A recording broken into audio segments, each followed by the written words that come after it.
बहुत गरीब से बैठा था। वो दो भाई थे। शांति थोड़ा बना लीजिए 5 मिनट। कितनी अच्छी बाबा शिक्षा देते हैं। बाबा के दो भक्त थे, एक गरीब था, किसान था, और एक बहुत पढ़ा लिखा था, मंदिर का पुजारी था। वो राम जी के मंदिर का पूजा करते थे, एक भाई। और एक भाई कम पढ़े लिखे थे, तो वो खेती का काम करते थे, गरीब थे। हिस्सा में उन्हें पुश्तैनी हार मिली थी। जो गरीब था उसकी एक लड़की थी, उसके शादी के लिए वो हार बचा करके रखे थे। कितना भी घोर विपद आए उसको खर्च नहीं किए थे, वो बचा कर रखे थे। लड़की बड़ी हो गई थी, उसकी शादी में उसको देंगे। अब ये जो उनके दूसरे भाई थे, विद्वान थे, पढ़े लिखे थे, उनकी वाणी बहुत रसीली थी, और वो मंदिर के पुजारी थे।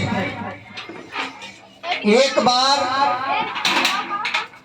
वो अपने भाई के घर जाते हैं, 5 व्यक्तियों को साथ लेकर के, और कहते हैं कि जो तूने मुझसे पैसा लिया है वो मेरा पैसा वापस कर। तो उनके भाई कहते हैं कि मेरे पास, मैं तुमसे कभी पैसा लिया ही नहीं। उनका भाई बोलते हैं कि तुम झूठ बोलते हो, तूने पैसा लिया है और मेरा पैसा वापस कर। वो भाई जो गरीब है वो कहता है कि मैं आपसे पैसा नहीं लिया हूँ और ना ही मेरे पास पैसा है कि लौटाऊं। वो भाई कहता है जो तुम्हारे पास हार है वो मुझे दे दे। तू कहता है कि मेरे पास नहीं है, वो जो सोने का है वो मैं गूंज को कर। अब दबंग आदमी था, बड़ा आदमी था, पढ़ा लिखा था, बहुत पैसे वाला था। जिनके पास पैसा ज्यादा होता है ना, तृष्णा भी और अधिक पाने की हो जाती है। तो वो बाबा के भक्त थे, उनकी लड़की बाबा के भक्त थे। भक्ति अमीरी गरीबी नहीं देखती है, पहले ये बात समझिए। कोई अमीर हो, बाबा का भक्त हो, ऐसा नहीं हो सकता। कोई गरीब भी हो, गरीब से गरीब भी हो, वो भी बाबा का अच्छा भक्त हो सकता है। वो लड़की दौड़ते हुए बाबा के पास आई है और बाबा से कहती है, रोने लगती है और बाबा से सब अपनी समस्या बताती है। बाबा कहते हैं कि चलो देखते हैं। समझिए, आप पर कोई भी विपद पड़े तो कहाँ जाना चाहिए? ईश्वर के दरबार में। हर समस्या का समाधान वहीं से है, संसार में कहीं भी जाएंगे नहीं है। भक्त की यही पहचान है कि कोई भी समस्या हो तो गुरु के दरबार में जाना चाहिए। समस्या का समाधान वहां से मिलता है, न कि संसार में जाइए। बाबा आते हैं और कहते हैं कि तुमने पैसा दिया है इनको। वो बोलते हैं कि हाँ। और आपने? तो वो बोलते हैं कि मैंने इनसे कभी पैसा नहीं लिया हूँ। ये झूठा लांछन लगा रहे हैं। मेरा वो सोने का हार है जो बंटवारा में मिला था, उसको लेने के लिए, और मैं साईं बचा करके रखा हूँ अपनी लड़की की शादी में उसको उपहार देने के लिए। मैं गरीब आदमी हूँ, मैं झूठ नहीं बोलता हूँ। और ये कहते हैं कि मैं इनको पैसा दिया हूँ। समस्या बहुत जटिल हो गई। बाबा कहते हैं कोई बात नहीं, आपने पैसा दिया है, कोई सबूत है? तो पुजारी थे, वो बोले कि राम जी सबूत है। राम जी के शपथ खा के कहता हूँ, अगर मैं झूठ बोलता हूँ तो मेरी जबान कट जाए। देखिए, जो पढ़े लिखे नहीं होते, जो झूठ भी बोलता है तो चालाक आदमी कितना विश्वास के साथ बोलता है कि सामने वाला आकर्षित हो जाए। कितना विद्वान था, लेकिन सामने वाले की अहमियत को नहीं देखता है कि सामने कौन खड़ा है और क्या बोल रहा है, विश्वास में लेने के लिए। देखिए, हम सभी लेन देन का व्यवहार करते हैं, एकांत में देने की आदत है। एकांत में थोड़ा बहुत लेन देन कर लीजिए। ज्यादा अमाउंट अगर किसी को देना है तो किसी बीच वाले को रखिए, ताकि कल वो बदले, आपका सबूत रहे कि नहीं फलाना है दिए। ये सही चरित्र कह रहा है, मैं नहीं कह रहा हूँ। समस्या आ जाती है, सांसारिक ज्ञान भी होना जरूरी है। बाबा कहते हैं ठीक है, राम जी से ही पूछ लेते हैं। बाबा के दरबार में भी आकर हम अपनी बुद्धि का कितना इस्तेमाल करते हैं सत्य साबित करने के लिए।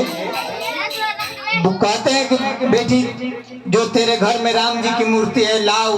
हम उसी से पूछ लेते हैं कि पैसा इन्होंने दिया है। तो राम जी की मूर्ति जब लेकर के आती है बच्ची, राम जी की मूर्ति लेते हैं और बाबा कहते हैं कि चलो इसका फैसला। वहां पे बच्चे गोली खेलते हैं, गोली ज्यादा मात्रा में गोली रहता है जमीन पर।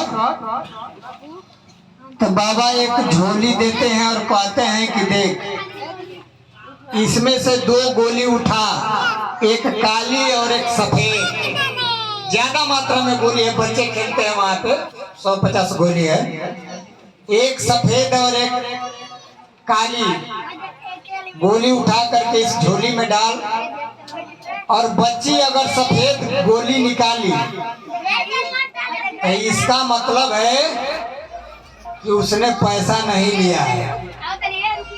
अगर काली गोली निकाली तो इसका मतलब है कि उसने पैसा लिया है, वो हार तुम्हारा हो जाएगा।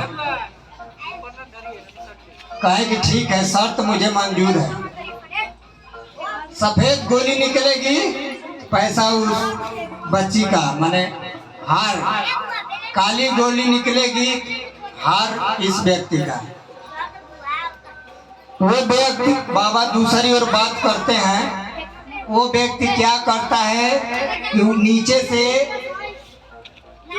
सफेद और काली गोली न निकाल करके दोनों काली ही उठा करके झोली में भर देता है, ताकि किसी भी हालत में काली ही निकलेगी और हार हमारा ही होगा। देखिए, बाबा के सामने भी अपनी बुद्धि को कार्य में लाता है। वो दोनों रख दे गोली, तहाँ रख दिया। बच्ची को कहते हैं कि निकाल। अब दोनों काली गोली है तो काली निकलेगी ही निकलेगी। सामने कौन है तो बाबा है, उसका विश्वास है बाबा पर। आपकी विश्वास ही जो है श्रद्धा में वापस आती है। वो काली गोली निकालती है, इतने में तेज हवा का झोंका आता है, सबके आंखों में धूल उड़ जाती है। ये इसके आंखों में धूल आ गई, इसने मुट्ठी खोल करके आंख साफ किया, गोली गिर गई 100 गोली के बीच में।